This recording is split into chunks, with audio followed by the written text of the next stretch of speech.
Soy el último hijo de la tribu que se convierte en jaguar. Me gusta lamerme las barbas en el bosque fresco y mirarme en el agua del silencio. Desde ahí miro al humano trasegar sus penas. Mis ojos son dos relámpagos que sueñan bajo la tormenta. Me gusta la lluvia en la piel, los pasos de escurridizos animales, las huellas de la mujer venado en la orilla del misterio. Y siempre, casi siempre, tengo ganas de unos ojos de venada de monte.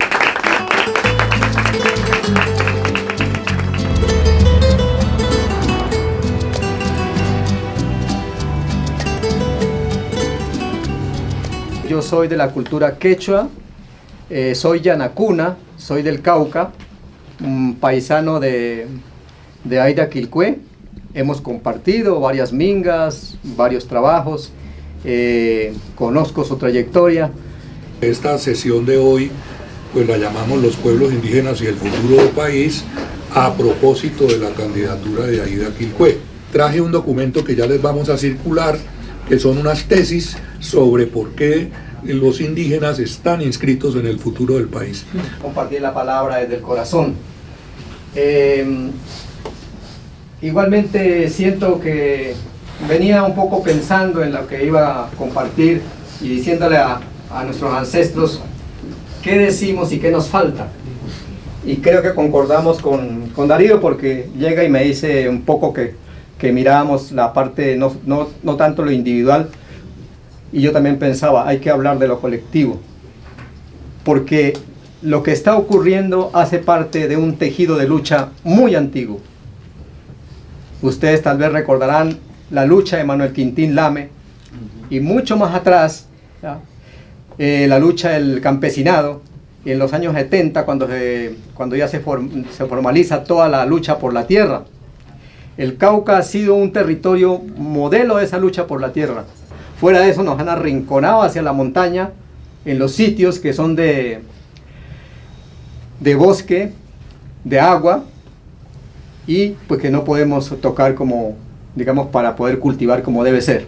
Entonces, esas luchas antiguas por la tierra en el Cauca forman un tejido muy grande que recoge la lucha de más de 500 años. Hablamos de la Vyayala, de nuestra América. Hablamos del Tahuantinsuyo, las 4 regiones del universo, donde está Ecuador, Perú, Bolivia y el sur de Colombia, y seguimos manteniendo esa relación con el mundo quechua. Pero en Colombia, toda esa lucha, después de Quintín Lame, en donde prácticamente hubo muchas situaciones de conflictos y violencias y matanzas, en el Cauca se configuran varios movimientos. El movimiento del Consejo Regional Indígena del Cauca, que es una lucha histórica, pero también tenemos la lucha de autoridades del suroccidente, en donde están agrupados los hermanos Misak, y están agrupados los Pijaos y otros hermanos de los lados de Totoró. Entonces, hay varios movimientos. Y pensamos que todo ese tejido, toda esa lucha de nuestros pueblos indígenas, nuestros pueblos originarios, ha dado para que ahora, a partir del trabajo que ha implementado el Pacto Histórico y la lucha que se ha dado a nivel nacional, haya ese reconocimiento que es para Aida Quilpué como persona que ha acompañado, que ha estado presente con valentía y con dignidad en el trabajo de lucha, pero es un trabajo que rinde honor a la lucha colectiva, al trabajo de mingas, al trabajo inclusive de hombres y mujeres que están en las cocinas trabajando para 200, 300 personas, en los trabajos ceremoniales, en los trabajos a través de la medicina sagrada, porque la lucha que hemos dado contempla varios aspectos: la lucha espiritual, la lucha por la tierra, las mingas, el recorrido hacia nivel nacional para llevar la palabra y llevar, digamos, toda esa herencia milenaria de lucha, y lo que sigue en nuestros pueblos, que es la dignidad, la honestidad, la coherencia, la palabra y la verdad y la memoria. Entonces se junta la lucha de los pueblos originarios, indígenas, afros, con la lucha que viene de los jóvenes, de los barrios, de la gente que ya no aguanta más y que mira que es necesario dignificar la vida y poner palabra frente a las violencias, frente a todo tipo de violencias. Nosotros hemos vivido esas violencias y por eso nos ha tocado salir. Aida ha sido una de esas personas que sufrió la muerte de su compañero. Yo diría que cada indígena ha tenido su situación en el territorio. A mí también me tocó salir porque estaba listo para reclutarme para la FARC. Dije no, mejor salgo. Y fuera de eso, en mi comunidad en los años, después de que se comenzó el proceso, años 80, comenzaron a ingresar elementos foráneos y comenzaron a matar a algunos líderes. En mi territorio se estableció una columna de la FARC y tocó duro para poderlos, digamos, retirar. Trabajos a nivel espiritual, trabajo a nivel de organización, grandes asambleas, mingas, recorridos, y eso dio a lo que ya, digamos, el territorio poderlo sanear. En este momento, la importancia de esto es que ese reconocimiento tiene que reflejarse, en el ordenamiento y saneamiento territorial de nuestros pueblos originarios, en el fortalecimiento de la memoria, en la recuperación económica, social y cultural que hemos venido avanzando, que hemos venido luchando, en el fortalecimiento de las lenguas, en el cuidado de las medicinas sagradas, pero también como personas que hemos mantenido ese legado, hacemos puente y tejemos para que en el país la sociedad nacional recoja este tipo de conocimientos y ayudar a dignificar la vida, ayudar a llevar esperanza, ayudar a llevar desde nuestro conocimiento, desde nuestra poesía, nuestro canto, nuestra medicina, nuestros saberes, llevar esperanza. Entonces yo creo que estamos a buen momento de comenzar a divulgar esa palabra, ese sentimiento de que no es una persona que se beneficia, es el colectivo general de la memoria ancestral y es la nación, es un país mejor, es un país más justo, para que se sigan fortaleciendo los cambios que se han venido dando a través del pacto histórico, pero además para que, como dice en la propuesta de Iván, sea una revolución ética, moral y contra la corrupción y por los derechos que realmente merecemos como país. Bueno, dejo ahí y como abrebocas para la charla. Realmente no estaba en el libreto pedir la mano, pero me honra la presencia de cada uno de ustedes. Muchas gracias. Preparé unas tesis que pues ahora si quieren les puedo entregar copia de ellas, que tienen que ver con el tema, con esa pregunta. En un país que estamos queriendo reorganizar, recomponer, transformar un modelo de desarrollo extractivista, minero, de plantaciones, y dominado por el capital financiero hacia lo que han llamado movimientos como los que ya nos relataba Freddy, el buen vivir, el bienestar, en otro plano ya de lo ambiental, el desarrollo sustentable, los objetivos del milenio. La pregunta es: ¿los indígenas ahí a cuenta de qué? Simplemente porque se merecen estar, y entonces traigo unos elementos rápidos. Voy a tomar, son 10 tesis, procuraré 1 minuto por tesis, obviamente, y por eso se plantean como tales, porque no hay tiempo, digamos, pero es una conversación que quiero abrir. Casi el 40% del territorio nacional, es la primera tesis, son territorios étnicos, son resguardos, territorios colectivos de comunidades negras, y más allá de los resguardos son territorios indígenas ancestrales. Estamos hablando de la Amazonía, de la Orinoquia, del Chocó biogeográfico, de zonas bajas del corredor andino como la Guajira, como la Sierra Nevada de Santa Marta, ya obviamente el macizo, y muchos otros resguardos. Y en ese sentido, digamos, lo que pase con Colombia en adelante, pues va a tener que contar con quienes están manejando esos territorios que hacen parte, un poco más de la tercera parte del territorio nacional. La segunda tesis es que dichos territorios indígenas y étnicos hacen parte del sistema nacional ambiental, es decir, todos los elementos necesarios para la conservación, por ejemplo, del ciclo del agua. Colombia vive una enorme paradoja, que el 80% de la población colombiana vive en el corredor andino, pero en el corredor andino solo está el 30% de la oferta hídrica nacional. Y hay ahí una contradicción muy grande, geográfica, histórica. En esos otros territorios de territorialidades indígenas y étnicas es donde está el 70% de la oferta hídrica de Colombia.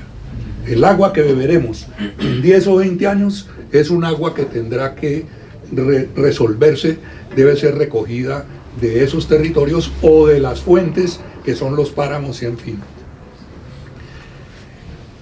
Ahora bien, esos territorios indígenas están reconocidos por la Constitución Nacional en la tercera tesis como entidades territoriales de la nación, del mismo estatus de los municipios, de los departamentos, de las provincias o de las regiones. Es un artículo de la Constitución Nacional. El país se ha demorado décadas en formalizar la constitución de esas ETIs, como se las llama abreviadamente, entidades territoriales indígenas. Este gobierno está en este momento formalizando algunas de esas ETIs, tanto en el Baupés y en el departamento del Amazonas como en La Guajira, y es una formalización que de todas maneras tiene que ver con un contenido de manejo territorial. Es la cuarta tesis. El concepto de autonomía territorial indígena es un concepto que se formalizó en Colombia.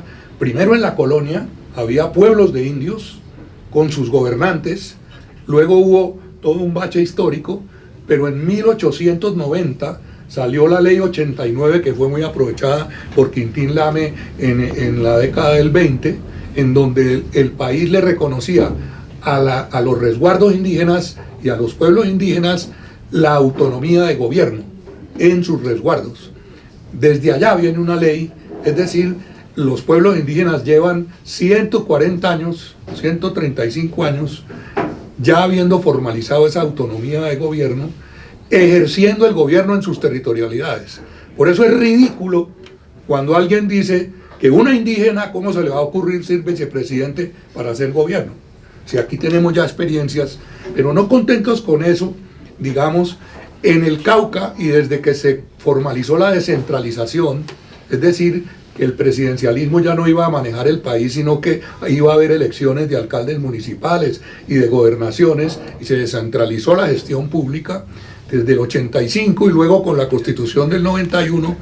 En el caso del Cauca, hay otros casos en el Baupés, en fin. ¿Cuántos municipios han tenido alcaldes elegidos por los mismos indígenas en el Cauca? Ya no en sus resguardos, en los municipios, por lo menos 10. Como unos 10, sí. Como unos 10 que han sido alcaldes casi que desde entonces y siguen siendo ahora alcaldes. Hay unas experiencias de administración pública, porque además cuando eligen un alcalde no lo están eligiendo para que él haga lo que pueda.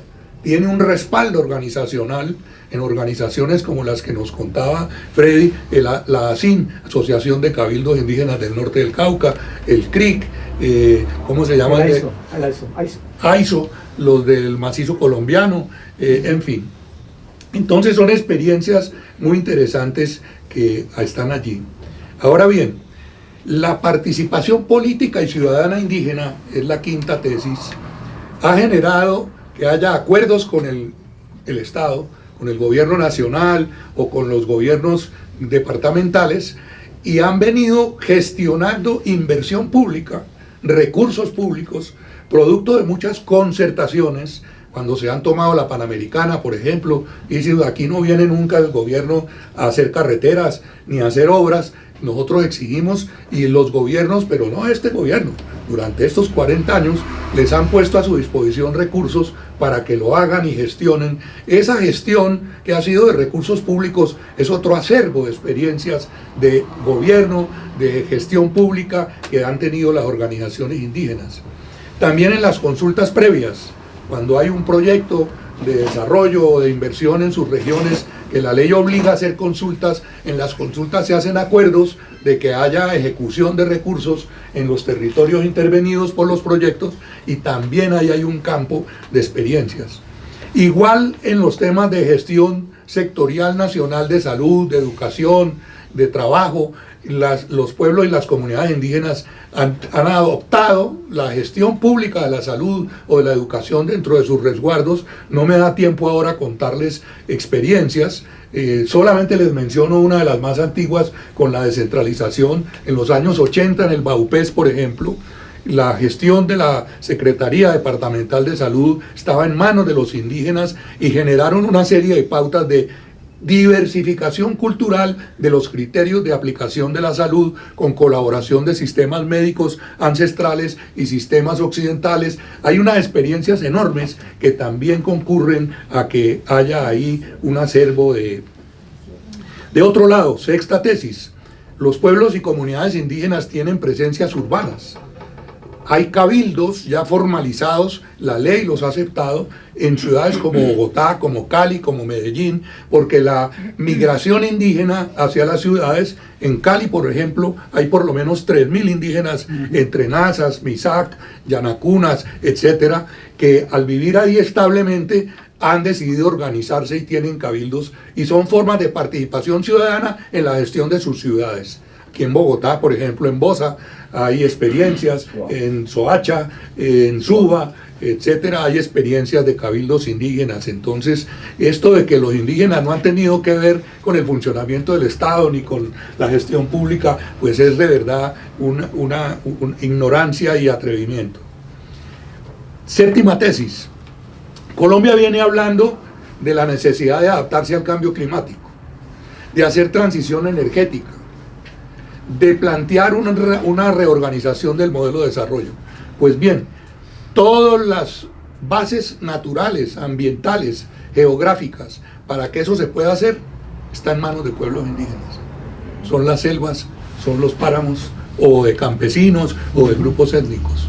Entonces la interlocución con ellos para poder agenciar esas transiciones al cambio climático y energéticas, etcétera, es fundamental. Un solo ejemplo ahora: todos estamos pendientes de los parques eólicos en La Guajira, y La Guajira es uno de los resguardos indígenas guayú más grande del país, un resguardo que tiene 1.500.000 hectáreas, en cuyos territorios familiares guayú se están construyendo justamente esos parques eólicos, y la concertación con ellos se vuelve fundamental para que esos parques eólicos funcionen, para que haya seguridad social de esos proyectos energéticos, para que haya manejos compartidos y de participación ciudadana. Entonces, la necesidad de que los pueblos indígenas, digamos, no solo sean reconocidos, sino aprovechar la oportunidad que ofrecen, se vuelve muy importante. De otro lado, hay una crisis de la descentralización municipal. Colombia organizó los municipios desde 1905, desde un escritorio aquí en Bogotá. Los municipios están organizados de una manera totalmente arbitraria en el país, y hay municipios que son inviables, cuyos territorios no les da sustentabilidad, o que tienen una serie de problemáticas ambientales. Para citar un solo caso, Fomeque es un municipio que tiene el 75% del municipio es un parque nacional, y los alcaldes no tienen a quién cobrarle impuestos prediales para tener presupuesto. ¿Qué están haciendo? Urbanizando el campo, y el campo de Fomeque en gran parte son páramos. Entonces están socavando la posibilidad de que el país tenga de verdad una regulación de adaptación al sistema climático, porque hay una irracionalidad municipal. La reorganización necesaria de los municipios, del ordenamiento territorial del país, tiene que beber de la realidad de esos territorios indígenas, pero también de sus enseñanzas. Dos ejemplos pongo rápidamente. Riohacha es una ciudad que está en la zona de estuario del río Ranchería. Los aguaceros que caen en Riohacha, que caen en 15 días en el año, cae todo el agua que va a caer en el año. Y resulta que es una zona de estuario aluvial, de tal manera que Riohacha lleva décadas botando plata construyendo un acueducto estilo Bogotá. porque esa dinámica ambiental de los aguaceros y de lo aluvial le colmata todas las tuberías en 15 días. Y el resto del año están queriendo arreglarlas y Riohacha sin agua. Les hemos dicho en debates públicos con los guayú llevan 500 años manejando el agua en una zona árida a través de una población dispersa, combinando soluciones de acueductos no convencionales entre pozos, molinos, agüeyes. Riohacha tendría solo que hacer un acueducto tipo Bogotá en el centro y en toda su periferia, aprender de los modelos de manejo del agua guayú, etcétera, que son fundamentales para poder... O sea que la presencia indígena es una alternativa y una oportunidad para redimensionar las irracionalidades del desarrollo y de la organización. Novena tesis. La regulación y el control social indígena en todo el país es una potencia enorme para resolver temas como la paz, para resolver temas como la impunidad de la justicia. Ya hay decisiones constitucionales de colaboración de los sistemas de justicia indígena con la justicia ordinaria nacional. Y sobre eso pues hay trabajos ya hechos, he tenido la oportunidad de trabajar en eso. Y esos sistemas regulatorios han sido despreciados, que están vigentes, por las búsquedas de la paz en el país, por ejemplo. Donde la palabra, donde el manejo de los conflictos, donde el comprometimiento comunitario en las responsabilidades sociales sobre los conflictos, donde criterios de manejo de conflictos y transformación a partir de formas restaurativas de la justicia, etcétera, están por doquier en Colombia, en esos territorios, pero también en esas presencias urbanas, y ahí hay unas oportunidades que tenemos. Finalmente, la décima tesis es que tenemos que reconstruir e inventar nuevas narrativas de desarrollo y de paz. Recuerdo ahora, y termino ahí, no sin decir antes, pues para terminar de verdad con esta enunciación un poco simbólica, que Aida Quilpué, como pocos en el país, tiene experiencias en todos estos planos de la gestión pública y desde dónde aportar a estos redimensionamientos de las dinámicas del desarrollo y de la construcción de paz en el país. Además, experiencias, como se lo dijo hace poco en el Congreso a un senador que estuvo tratando de despreciarla y demostrar que no tenía escolaridad, y ella le dijo: lo invito a que usted haga la escolaridad que yo he hecho, póngase las botas y vamos al territorio para que vea cómo es la violencia, para que vea cómo nos hemos adaptado al manejo de las lagunas paramunas, de los páramos, etcétera. El otro ejemplo que les iba a poner de redimensionamiento me tocó vivirlo siendo asesor de Ezequiel Bitonás, uno de los primeros alcaldes indígenas del país en los años 90 en Toribío, que llegó, fue elegido alcalde y la ley lo obligaba a hacer un plan de desarrollo municipal. Y resulta que el municipio son 3 resguardos, Toribío, el de Santo Domingo, Tacuelló, etcétera, y el otro que no recuerdo ahora el nombre, y cada resguardo tenías... Tacuelló, San Francisco, eso, aquí está Lucía Vázquez, que ha sido asesora de los indígenas del Cauca y conoce mucho mejor. Y nos decía a algunos asesores, Ezequiel, ¿yo qué hago haciendo un plan de desarrollo si tengo 3 planes de vida de los resguardos que copan el municipio salvo el casco urbano? Y le dijimos, hay una ley de participación que permite un cabildo abierto en el Consejo Municipal. Haga el cabildo abierto, la ciudadanía, que son los indígenas de los resguardos, traen sus planes de vida y los reconvierte como un plan de desarrollo, no se invente nada nuevo, donde la centralidad del municipio no es la plaza pública del casco urbano, sino las lagunas, paramunas y lo que el desarrollo nuestro ve como lo periférico, porque es ahí donde está el agua, incluso de los monocultivos de caña, porque ahí nacen los ríos que nutren el río Cauca. Entonces hay unas lógicas, que hay experiencias, y en ese sentido, y esa es la décima tesis, tenemos que recomponer no solo políticas públicas, sino narrativas. En los años 80, en la Sierra Nevada de Santa Marta, un viejo mamo me decía, bueno, ya un poco más acá en los 90, me decía: el país está en conflicto y no hay paz, porque los 9 caciques principales de Colombia están olvidados. Tenemos que volver donde ellos y darles reparación espiritual y aprender a escucharlos. Y yo le dije: bueno, ¿en qué podemos ayudar para ir donde los 9 caciques? ¿Quiénes son? Le digo: son los 9 nevados principales de Colombia. Allá nace el agua, allá nace la espiritualidad de un país extraviado. Tenemos que hacer una visita a cada uno de esos nevados. Nos pusimos a armar el proyecto para planteárselo a la UNESCO. Después vino la debacle de la violencia de los 2000 y eso hubo que aplazarlo.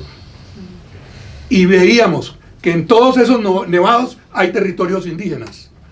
Y pensamos, liderados por los mamos, esas visitas podían ser recibidos por los respectivos autoridades tradicionales de los nevados, y se puede generar un mensaje al país de paz, etc. Son elementos de narrativas que tenemos que recomponer, y en ese sentido alguien como Aída Quilpué pues es el ideal para que esté en el lugar en que la ha propuesto el pacto histórico, y esperamos que de verdad lo logremos. Mil gracias. Así será.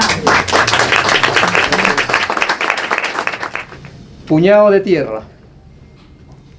Me entregaron un puñado de tierra para que ahí viviera.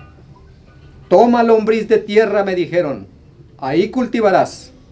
Ahí criarás a tus hijos. Ahí masticarás tu bendito maíz.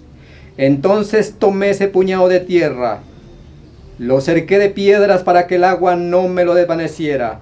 Lo guardé en el cuenco de mi mano. Lo calenté, lo acaricié y empecé a labrarlo. Todos los días le cantaba ese puñado de tierra. Entonces vino la hormiga, el grillo, el pájaro de la noche, la serpiente de los pajonales, y ellos quisieron servirse de ese puñado de tierra. Quité el cerco y a cada uno le di su parte. Me quedé nuevamente solo con el cuenco de mi mano vacío. Cerré entonces la mano, la hice puño y decidí pelear por aquello que otros nos arrebataron.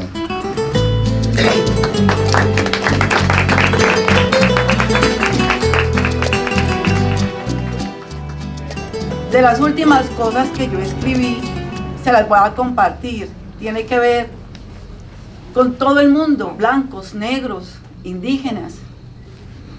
Pero sobre todo tiene que ver con la desaparición de las memorias, de las familias, de las personas.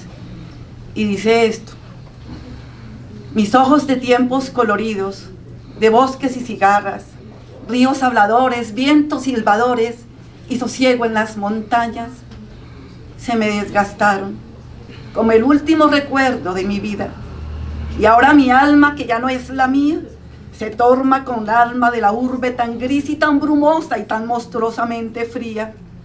Me he convertido en calle pálida y huesuda, en roble vencido por la sierra, en ríos modernamente lapidados, en sueños menudeados en la esquina, en historias derrumbadas y en memoria enmohecida. Y yo ya no soy yo. Y ahora ustedes me proponen revivirme. Y solamente les digo gracias, pero por favor no me decepcionen, porque el tiempo es ahora, no existe ningún otro. La accionar es aquí, no existe ningún otro lugar, aquí y ahora. Gracias, Piazza, por la invitación. Gracias.